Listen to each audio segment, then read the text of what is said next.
junior year, failing 3 years in a row. I show up late to class with a friend and a radio. He wasn't even in the class. And the teacher said, "You can't come in today, Dre. I don't feel like dealing with you."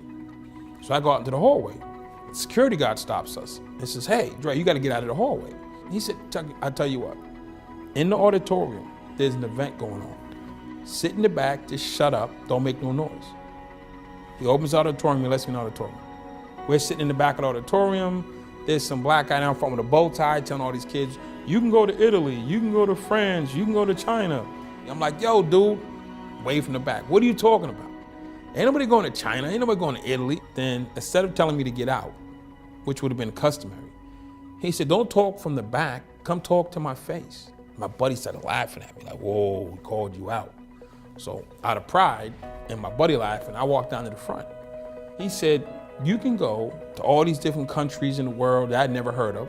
He said, "You just got to fill this paper out." He put it inside of my radio. He said, "Don't say no for them. Fill out the paper, make them say no. Then you argue." Whatever, I leave.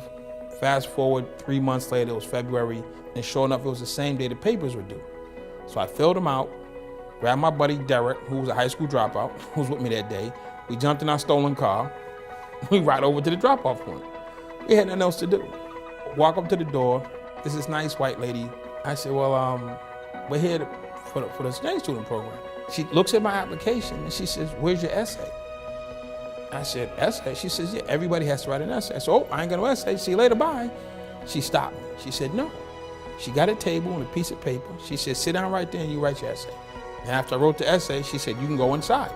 She opens the door, we walk inside. And all these kids were interviewing with the different companies. There was 34 companies.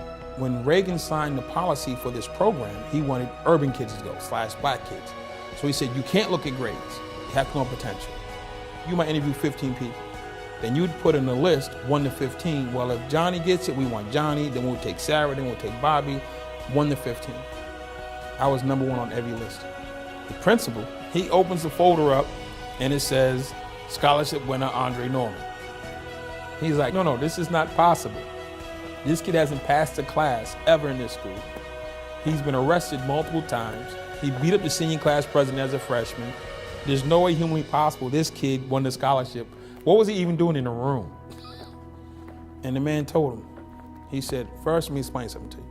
It's not your money. Second, it's not your decision. And third, you have no say." Shook my hand. He said, "Let's go." And he took me to lunch. He didn't say, "I told you so." He said, "Never say no for them."